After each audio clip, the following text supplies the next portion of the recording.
Sveicināti, dārgie klausītāji! Laipni lūgti mūsu podkāstā Forsī. Mēs esam 12. S klases skolēni. Mani sauc Anna. Es esmu Roberts. Amanda, Ieva. Un es esmu Gustavs. Un šis ir mūsu projekta darbs. Mēs dalīsimies ar interesantām tēmām, mūsu viedokļiem, kas liks jums aizdomāties un iedvesmos. Mūsu šodienas tēma ir vidusskolas dzīve un kā motivēt sev mācīties. Šis ir mūsu pēdējais gads vidusskolā un esam izgājuši cauri dažādām grūtībām. Vispār tuvojās pirmās semestra beigas, kā jūs jūtaties? man liekas, ka šis semestris nereāli ātri paskrēja. Tā, ka nereāli ātri. Tūlīt jau ir novembris, bet liekas, ka tikko skola sākās. Vispār semestrs vēl nav beidzies, bet pirmais pusotru mēnesis diezgan ātri pagāja. Padomā, pēc brīvlaika jau ir novembris. Un novembrī ir Latvijas svētki, un tad jau... Tad ir Ziemassvētki, un tad ir jaunais gads, tad jau ir izlaidums. Tad jau eksāmeni un 12. klases beigsies un viss.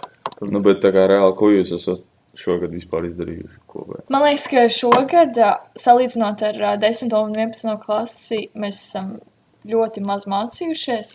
Mums ir ļoti maz priekšmeti, bet viņi ir diezgan apjomīgi. Tāpēc, ka mums tie darbi ir ļoti maz, viņos ir jāvelta ļoti daudz laiks, un tu tādu sajūtu, ka tu neko neesi izdarījis, jo tu uz kādu mēnesi lasi to grāmatu, tev tāds sajūta, ka tu neesi nemaz neko baigi darījis, bet kā nekā tu to laiku novelti tai grāmatai jau diezgan daudz, un beigās tev tas darbs ātrāk beidzās. Man liekas, visi tie darbi, kas man ir bijuši, viņi visi ir bijuši uz procentiem. Un man vienkārši tad līdz, ko es vecu uz procentu darbus, man tās, nepildīt tā. Jā, tas neko baigi neietekmē. Neko neietekmē, bet gada beigās viņi visi summējās kopā, un tad nebūs. Tas jau arī tas, kā kuram kādu padziļinātie. Tāpēc sevi baigi ir jāmotivē.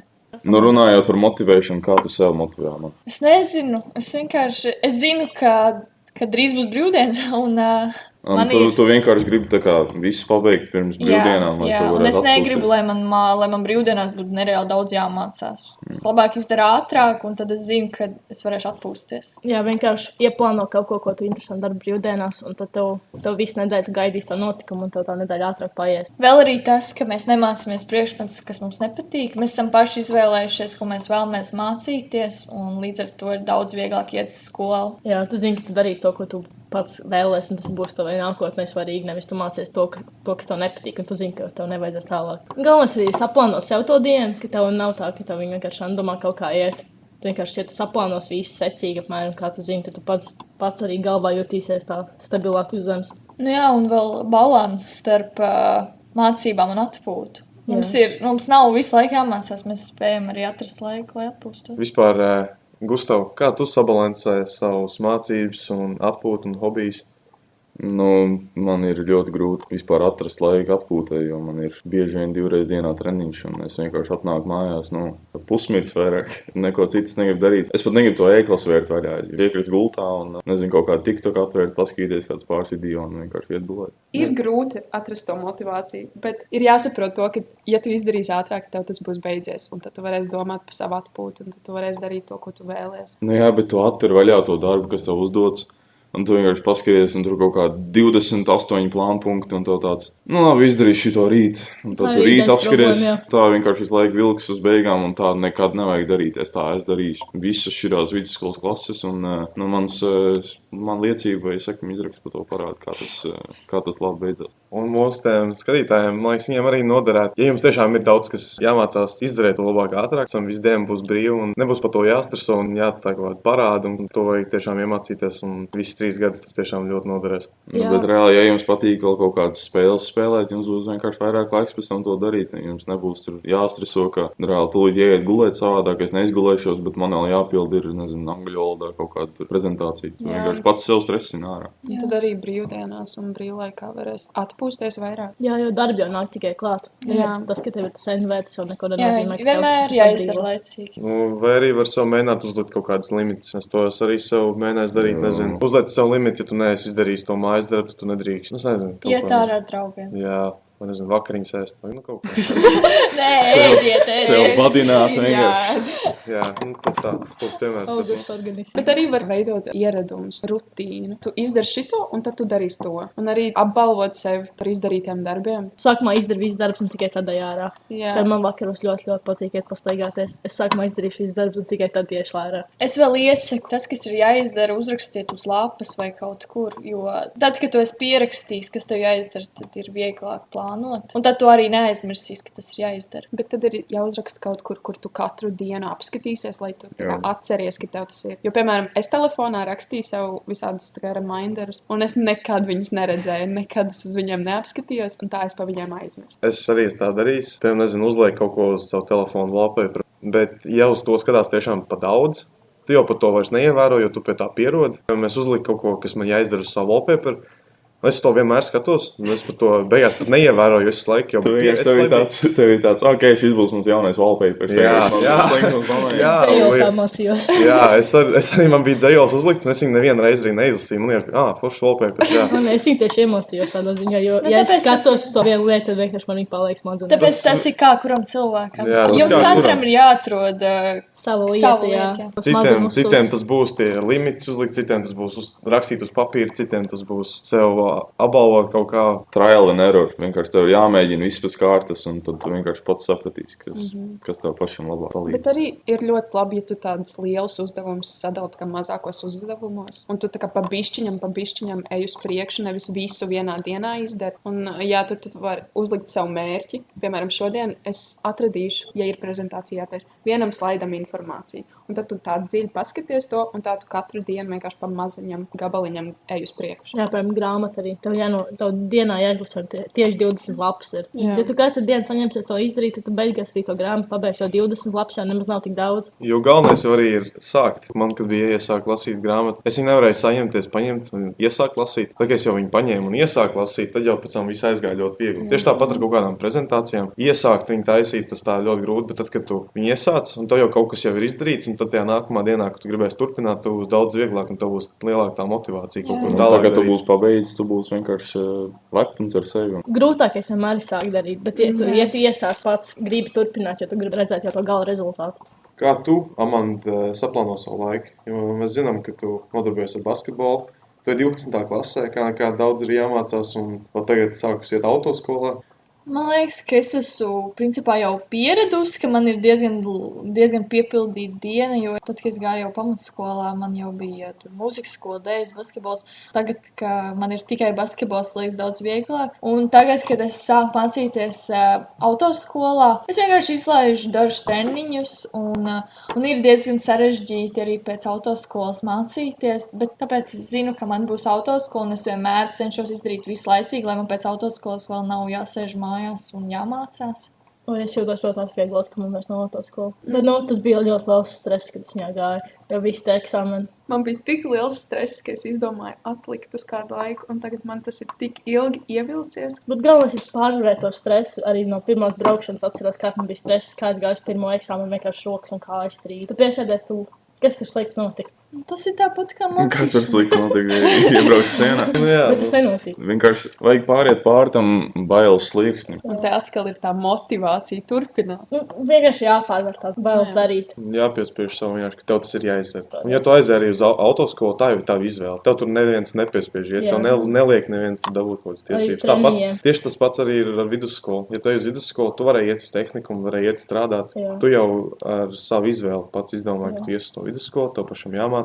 Ir īpaši 12. klasē, kad tu izvēlēsi savus priekšmetus, tu nedrīkst arī baigi īsti sūdzēties. Kaut kā mēs paši arī diezgan daudz sūdzamies par to, bet jā. Kā jūs izdomājāt iet uz vidusskolu? Man bija vienkārši slinkums kaut ko domāt tālāk, un es nejūtos tik ļoti patstāvīgi iet uz citu pilsētu, un uz tehnikumu Mainspilī arī negribēju iet. Bet es domāju arī, apvienos tās klases kopā, kā būs, bet vispār izvērstās beigās tik ļoti ideāli. Man liekas, ka vidusskola ir ļoti labs variants, ja nezina, ko grib darīt nākotnē. Nē, es negāju uz tehnikumu tikai tāpēc, ka tur ir tie 4 gadi jāmācās, nevis 3. Jā, arī iedomājies, tev pārējie draugi pabeigs visu, ko tev vēl gads jāsēž tajā teķī. Cilvēki teiks arī aiziet uz to tehnikumu. Ja viņi tiešām zina, ko viņi grib darīt, tad nezinu, pa kaut kādu pavāriet. Tad pilnībā tas jau saprotam, bet ja tiešām tur reāli pamatskola 9. klasu beidzot, tev ir tikai 15 gadi. Tas ir diezgan loģiski, ka 15 gados tu nezinās, ko darīt, grib darīt visu savu atlikušo dzīvi. Un tad vienkārši safe opcija ir iet uz to vidusskolu, nomācies vēl 3 gadus, un tad diezgan daudz ko jaunu uzzinās par sevi. Ir īpaši mums tagad, mēs esam 12. klasē, mēs esam jau 2 gadus izturējuši, tad tagad jau 3. gadu laiks. Ja mēs 2 gadus esam pārvarējuši, tad 3. jau arī būs. Nevar vairs padoties. Jā, tas pats. Jā, tā ir tā Mēs jau motivācija īstenībā turpināt, 11 gadus. jā. 11 gadus esam izturējuši, kas Jā. tas 12. Un arī, piemēram, ja jums pirmais gads šis ir, piemēram, 10. klases pilnīgi jaunā skolā, man bija pilnīgi tāda paša situācija. Man bija 2 draugi, ko es tā kā zināju, 2 cilvēkus no vispār jaunās klases, un man tas bija diezgan smagi, bet, ar laiku tu vienkārši pierodi pie tiem cilvēkiem, bet galvenais ej klāt un ej runā ar viņiem, jo viņi ļoti, ļoti bieži vien ir vienkārši draudzīgi pret tevi, un viņiem nav nekādas tādas sliktas domas par tevi. Pret tevi vienkārši jūs sāksiet runāt un viss aizies. Obligāti iepazīsties un vienkārši runā, esi komunikābls, esi komunikābls un tev viss izdosies. Jā. Tev nav par viņu neko Galvenais ir tās bailes pārvarēt. Un skolā jau arī diezgan daudz saliedēšanās pasākumu, kaut kāds, piemēram, 10. klasē, kaut kāds iesvētības Vai arī šīs ziemas balvas. Sākot jaunā skolā, tev ir jāpiedalās visur, lai tā kā dabūtu draugus, bet arī nevajag pārcensties. Es nezinu, es tagad iešu piedzerties skolas ballē, un es būšu tā krūtā, un tagad visi man draudzēsies. Tā nav. Jā, Tā nedariet. Tā kā neviens to pat nepamanīs, visiem būs tāds, kāpēc, kas tas pa dīvaino, jā.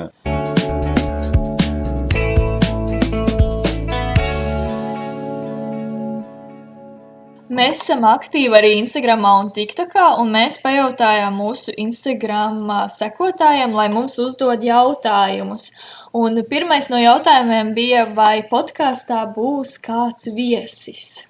Šobrīd mums padomā pāris viesi, bet mēs viņiem vēl neesam rakstījuši. Bet, mēs domājam, tas būtu diezgan interesanti. Bet arī mums interesē, ko jūs gribētu redzēt mūsu podkāstā. Tieši kāds viesis jūs gribētu, par kādu tēmu. Par kādām tēmām galvenais. Jūs komentāros varat mums rakstīt, kādus viesus jūs gribētu redzēt. Jā. Tātad nākamais jautājums ir, kāds ir mūsu viedoklis par Ventspils 4. vidusskolu? Man liekas, ka ļoti forša skola. Un pašlaik es pat teiktu, ka viņa pārsit ģimnāziju. Tādā prestīža līmenī. 4. vidusskola vienkārši ir labāk. Ja man tagad būtu jāraksta ZPD, es nevarētu. Man liekas, ka 4. vidusskola ir ļoti labs variants no pamatskolas, kad aizēju uz vidusskolu, tāpēc, ka ģimnāzijā jau uzreiz ir jāizvēlas kādu priekšmetu ņems. Mēs 4. vidusskolā reāli varējām izvēlēties. Mēs 10. un 11. klasē mācījāmies principā pilnīgi visus priekšmetus, un tagad 12. klasē mēs mācāmies tieši to, ko mēs vēlamies mācīt. Tad, kad tu nāc uz to vidusskolu, 4. vidusskolā, tev jautā tos padzinātos priekšmetus, bet tagad, kad tu ies uz to 12. klasu pēc 2 gadiem, tu viņus mierīgi varēsi samainīt. Un skola ļoti pretīm nākoši pret visu. Šis tādiem klausītājiem, kuri varbūt iet ģimnāzijā vai plāno nākt nākamgad uz 4. vidusskolu vai plāno iet uz ģimnāziju, padomājiet, ko jūs labāk vēlaties rakstīt ZPD darbu, vai jūs vēlaties podkāstā runāt. Man liekas, ir tiešām atšķirība. Jā. Nākamais jautājums, ko mums uzdeva sekotāji, ir, ko jūs sagaidat no skolas pašpārvaldes? Vispār no skolas pašpārvaldes, viņi pārsvarā rīko skolas pasākumus. Un es teiktu, ka mūsu skolā ir diezgan izdevušies visādi pasākumi, balles. Un viņi iesaistās skolēnu dzīvēs, lai padarītu skolas dzīvi interesantāku. Mūsu skolā ir ļoti aktīvi jaunieši, un man liekas, ka tie jaunieši, kas ir skolas pašpārvaldē, ir malači. Viņi ir tiešām daudz ko ir izdarījuši, mums ir bijuši diezgan daudz pasākumu. Viņiem vēl viss tas jāsavieno ar mācībām. Un savām ārpus skolas aktivitātēm, un es ļoti novērtēju viņu darbu. Tā. Nākamais jautājums ir, vai ir jēga baidīties no 12. klases? Jā, vajag. Baidīties varbūt nē, bet saņemties vajadzētu. Varbūt kādam liksies, ka ir grūtāk, varbūt kādam liksies, ka ir tieši vieglāk. Es teiktu, ka tas ir daudz vieglāk. Visgrūtākā klase, kas man bija 10. Tā kā bez orientiem. Grūtākais ir uzsākt to un saprast, ko no tevis sagaida. Jo tā kā salīdzinot ar 9. Es nezinu, manā skolā, 1. pamatskolā, vislabākā skola, kas ir iegādāta. Un man tur gandrīz vai vispār nekas nebija jādara. Man sports tajā laikā bija 1. vietā, un es ļoti, ļoti maz mācījos salīdzinoši kā tagad. Es tieši teiktu otrādi. Man liekas, ka 9. klasē es mācījos daudz vairāk nekā 10. Tīpaši 1. semestra sākumā, 10. klasē. Man liekas, tie, kas arī tagad ir 10. klasē, zina, ka tur daudz nav jāmācās, jo ļoti daudz saliedēšanās, tādu pasākumu klasēm. Un tas nāk daudz izlaists stundas, kas ir ļoti forši. Nu, no vidusskolas, man liekas, man visgrūtāk bija 11. klase. Tas ir tāpēc, ka eksāmeni jau sākās. Bet, nevar zināt, nevajag arī baidīties no tiem eksāmeniem, jo viņi nebija tik traki. Reāli, ja tu visu gadu esi mācījies, un ja tu kaut ko vismaz esi saprast, tad tu tos procentus savāks, bet vienkārši, ja tu tēmēši kaut kā augstāk, tad tev arī jāsaņemās un jāmācās. Jāmācās vairāk. Jo tu jau visu iemācies no tā, ko tu iemācies tajās stundās caur tiem 2 gadiem. Galvenais vajag vienkārši klausīties, kas ir stundās, jo tas ir tā kā pats galvenais. Un ir īpaši apmeklēt tās konsultācijas, kas, priekš eksāmeniem beigās ir, jo tur tiešām palīdz, un tas atkārto pilnībā visu, ko tu esi darījis, nezinu, konsultācijas tev 1 mēnesi, tu atkārto, ko tu esi darījis visus tos 2 gadus. Arī man liekas, ka 9. klase bija grūtāk nekā vidusskola, jo man liekas, ka vidusskolas gadi ir reāli labākie gadi skolā. Jā, tā visiem saka, bet tā ir. Tas tiešām jums vispār nevajag uztraukties nākt uz vidusskolu, un ir tīpaši 12. klase. 12. klase ir vieglākais. Vienkārši ir jāsaprot, ka būs vienkārši kaut kādi darbi, kur ir ilgtermiņā. Piemēram, katrā tajā padziļinātajā tajā projekta darbi. Bet arī nevajag visu atlikt uz pēdējo brīdi, un arī vajag censties tiešām uz savām atzīmēm. Tā kā patiešām lūdzu, neatstājiet visus pēdējo, lūdzu. Un arī visas atzīmes vidusskolā sasumējās kopā 12. klasē, un tad vienkārši nevajag tev padoties. Skolotājs arī redz, ka tas viss ir uz ātro izdarīts, un tu visus iekavējas. Nākošais jautājums ir, kas ir mūsu mīļākā skolotāja vai skolotājs?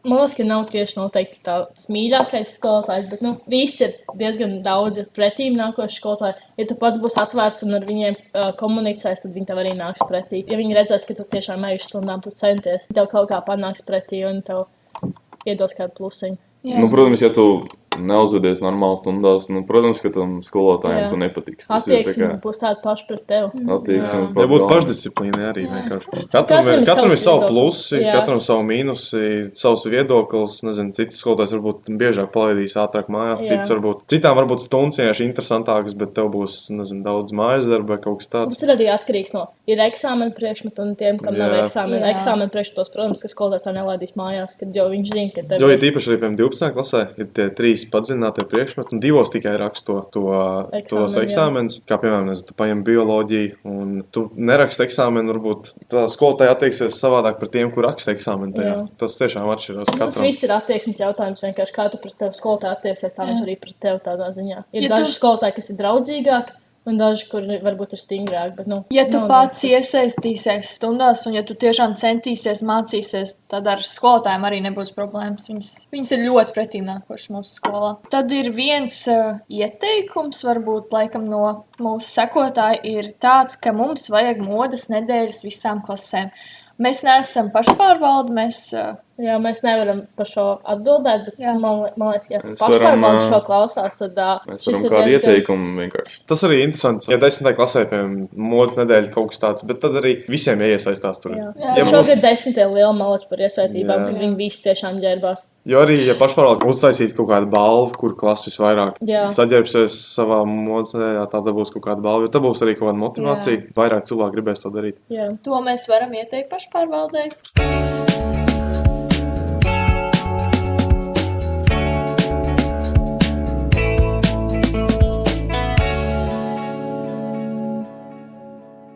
Nobeigumā mēs vēlamies pateikt, ka vienkārši turpiniet to, ko jūs esat iesākuši darīt. Ir tikko bijis brīvlaiks, jūs esat atpūtušies, ieguvuši spēkus, un plūs ar Ziemassvētku, jums jau ir ko gaidīt. Un arī būs liels gandarījums pabeigt vidusskolu, jo tad tev uzreiz ir viena izglītība augstāk, un tu vari tālāk turpināt. Vienkārši nepadodieties, neatstājiet visus darbus uz pēdējo brīdi un dariet visu laicīgi. Meklēt motivāciju. Vienkārši uzstādiet savu plānu, ikdienas plānu, ko jūs darat no rīta un vakarā.